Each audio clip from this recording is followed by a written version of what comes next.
दिवंगत सांसद शहाबुद्दीन एक बार फिर से चर्चों में है और इस बार उनके चर्चा होने का कारण उनके बेटे उसामा साहेब हैं। उसामा साहेब की दबंगई एक बार फिर से सामने आई है। जी हाँ, सिवान से सटे हुसैनगंज थाना क्षेत्र के छपिया इलाके में एक जमीन विवाद के मामले में उसामा पर यह आरोप लगा है कि उन्होंने गोलियां चलवाई हैं। दरअसल मामला जो है वो अर्जुन यादव से संबंधित है, जिन्होंने ज़मीन की रजिस्ट्री कराई थी और ज़मीन की रजिस्ट्री के बाद जब वहाँ पर बाउंड्री कराने के लिए वो पहुँचते हैं तो कुछ लोग वहाँ पर पहुँच जाते हैं हथियार के सहित। जी हाँ, करीब 2 स्कॉर्पियो वहाँ पहुँचती है, उससे लोग उतरते हैं, उनके हाथ में हथियार होता है और हथियार से फिर अंधाधुंध फायरिंग की जाती है और इसमें अभियुक्त जो है वो उसामा साहब को बनाया गया है। सिवान जहाँ के कभी साहेब हुआ करते थे मोहम्मद शहाबुद्दीन, अब उनके बेटे उनके ही नक्शे कदम पर चलकर एक बार फिर से सिवान को दहलाने का काम कर रहे हैं। जी हाँ, आपको बता दें कि ज़मीन के मालिक का यह आरोप है कि इस घटना के बाद मजदूरों में दहशत है। जितने भी मजदूर थे उनके साथ हाथापाई की जाती है और एक अभियुक्त को स्पॉट से गिरफ्तारी भी की गई है। इसके बाद उन लोगों ने बाउंड्री वॉल को भी तोड़ दिया, साथ ही भय पैदा करने के लिए फायरिंग भी की गई।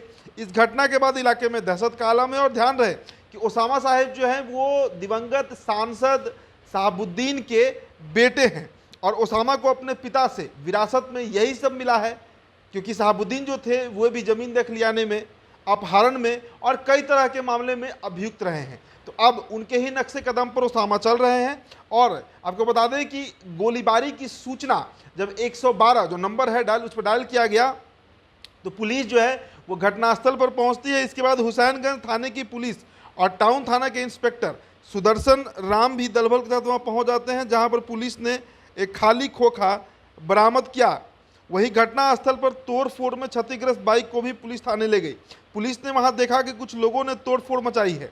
आपको बता दें कि उसामा पर पहले भी मारपीट और रंगदारी का आरोप लगते रहा है, लेकिन अब तक इस पर कोई ठोस कार्रवाई नहीं हुआ है। आपको याद होगा कि उसामा साहब यानी शहाबुद्दीन की जो बेटी हैं उनकी शादी मोतिहारी में हुई और मोतिहारी के रानी कोठी में भी इस तरीके का मामला जो है वो सामने आया था। और अब छपिया बगीचे की ज़मीन शहर के दलमंडी स्थित अभिषेक जिम्मी की परिवार का है। जो ज़मीन का मामला है वो अभिषेक जिम्मी का परिवार का ज़मीन है और इसे उन लोगों ने अर्जुन यादव के साथ अग्रीमेंट कर लिया था, लेकिन उसामा साहब जो है उनकी तरफ से लगातार इस ज़मीन को औने पौने दाम में बेचने के लिए प्रेशर बनाया जा रहा था अभिषेक जिम्मी के ऊपर।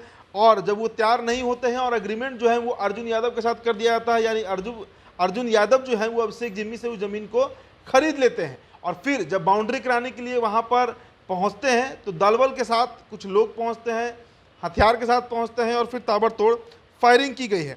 और आपको बताएं कि इससे पहले भी ऐसे कई मामले हुए हैं जिसमें उसामा साहब अभियुक्त बनाए गए हैं। अब इस मामले में एसपी शैलेश कुमार सिन्हा ने बताया कि घटनास्थल से पुलिस द्वारा 2 लोगों को हिरासत में लिया गया है, जिनसे पूछताछ की जा रही है। उसामा साहब पर इससे पहले मोतिहारी में अपने बहन के ससुराल रानी कोठी में भी तोड़फोड़ और धमकी देने का आरोप लगा है और इस मामले में उन पर एफआईआर भी दर्ज कराया गया है। हालांकि मामला जो भी हो, इस तरह का घटना के बाद सिवान जो है वो पूरी तरीके से दहाल उठा है। तो शहाबुद्दीन का गढ़ रहा सिवान, अब उनके बेटे का गढ़ धीरे धीरे बनते जा रहा है। उसामा साहब जो है वो पूरी तरह एक्टिव हो रहे हैं और एक्टिव इस तरीके से हो रहे हैं कि सिवान जो है वो दहल रहा है। फिलहाल इस रिपोर्ट में इतना ही। बहुत बहुत शुक्रिया।